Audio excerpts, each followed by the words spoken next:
You may be a person who has been pushing so hard for the past 3 years, not with any sort of laziness, not half-heartedly at all, with absolutely everything you have towards a career, towards a relationship, towards anything, any version of their life that keeps moving slightly ahead of wherever they currently are. They work harder, or you work harder, and it never actually arrives. You may strategize over and over, and when the strategy fails, you may double down, and when doubling down doesn't produce anything or simply produces diminishing returns, you may end up stopping, because stopping feels like the one thing you can actually afford to do. Then there is the person who acts constantly. This may also be you. They may fill every single silence with a decision. They may fill every uncertainty with some sort of action. Every quiet moment may have something new implemented into it. Maybe the next move, maybe the next plan, or maybe just the next attempt to impose shape on a situation that keeps refusing to hold the shape that they actually need.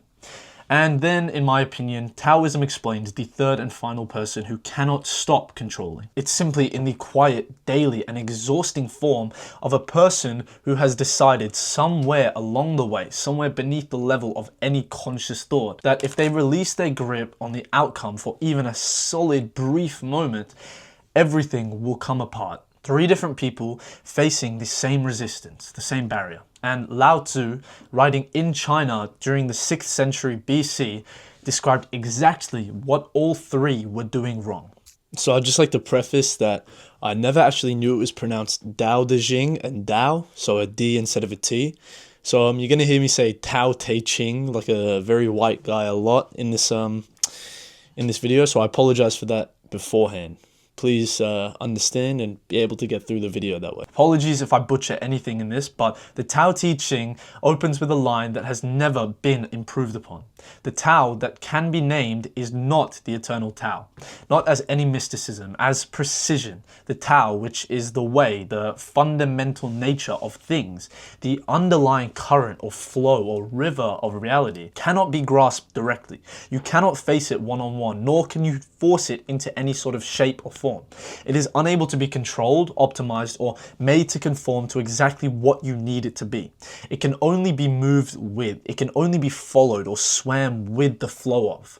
And the person who spends their whole life trying to impose their will upon the Tao is not being ambitious or disciplined or serious or any of those sorts. They're just exhausting themselves fighting the water going the complete opposite way that they are. Now, Wu Wei is the central concept of Taoism or Taoist practice. It is almost always translated as non-action, which is the translation that produces the most misunderstanding. Because Wu Wei is not passiveness or passivity. It is not laziness disguised or dressed or coped with as philosophy. It is not the spiritual justification for doing nothing and calling it wisdom or expecting the world to bring everything towards you. Wu Wei is effortless action. That is what it should be defined as. It is the action that arises from alignment rather than force. It is the action that comes from putting the triangle into the triangle shape or the square into the square shape. The movement that flows from understanding the nature of a situation rather than imposing your will or your autonomy over that situation, that exact same situation.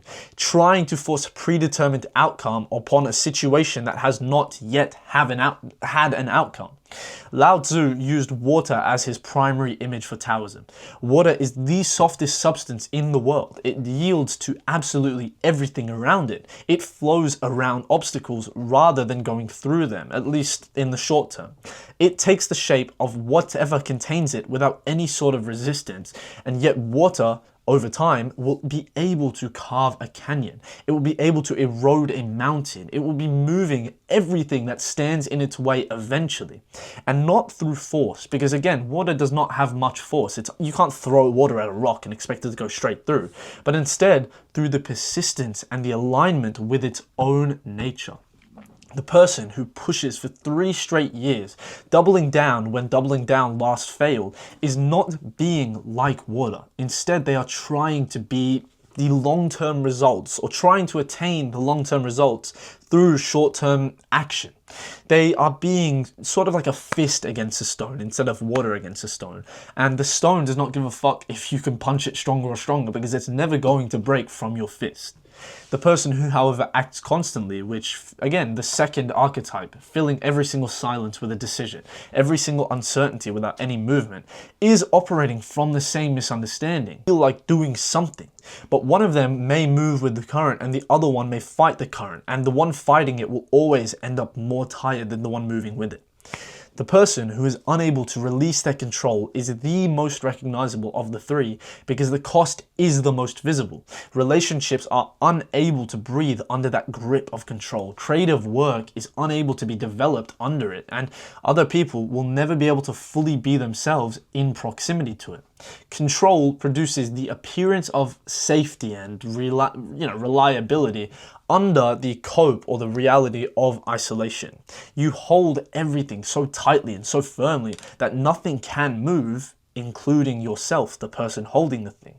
Taoism does not tell you nor ask of you to stop caring.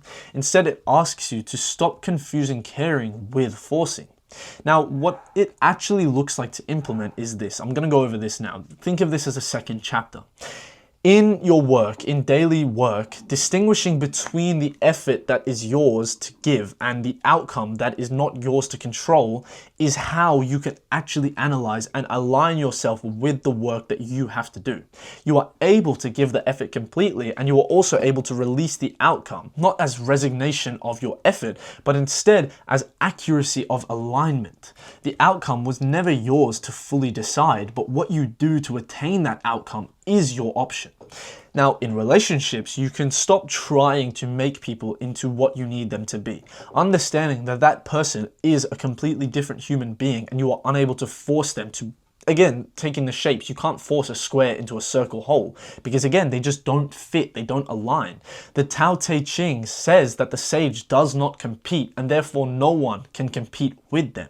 Just think about that for 1 second. If you never run in a race, you can never lose the race, right? And it may sound a little bit pessimistic, but the person who stops forcing the connection creates the conditions in which the connection becomes possible and strives and comes to fruition. Now, in yourself, as a psychological or individual person, stop demanding yourself to be further along than you actually currently are.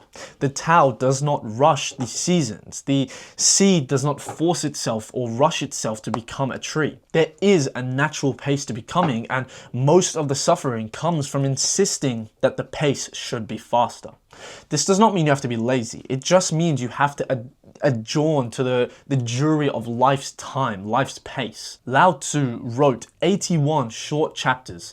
The entire text is so much shorter than most business books or most self-help or psychology books, yet somehow contains so much more practical wisdom than philosophy has ever written since that time, which is crazy because of how long ago it was written. The wisdom, however, is not comfortable belief. It is not the same self-help that you'll read nowadays of accept yourself for who you must be or blah blah blah, which it may sound like I'm saying that in this video, but if you look deeper, I promise you it's not. What it requires is one thing that the pushing and the acting and the controlling all have in common: avoiding of. It requires trust. It requires trust in the flow, in the current of the river, in the nature of life, in the possibility that the life that flows from alignment with what actually is will always exceed the life that is forced into the shape of what you need.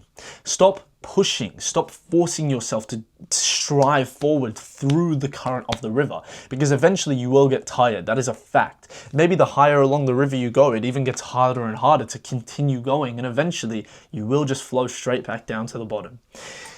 It's not that you need to stop pushing forever. It's just that, this is not a philosophy of inaction. It's just the very fact that you have to stop forcing yourself for long enough to feel which way the current is actually already moving, and then all you have to do is move with it.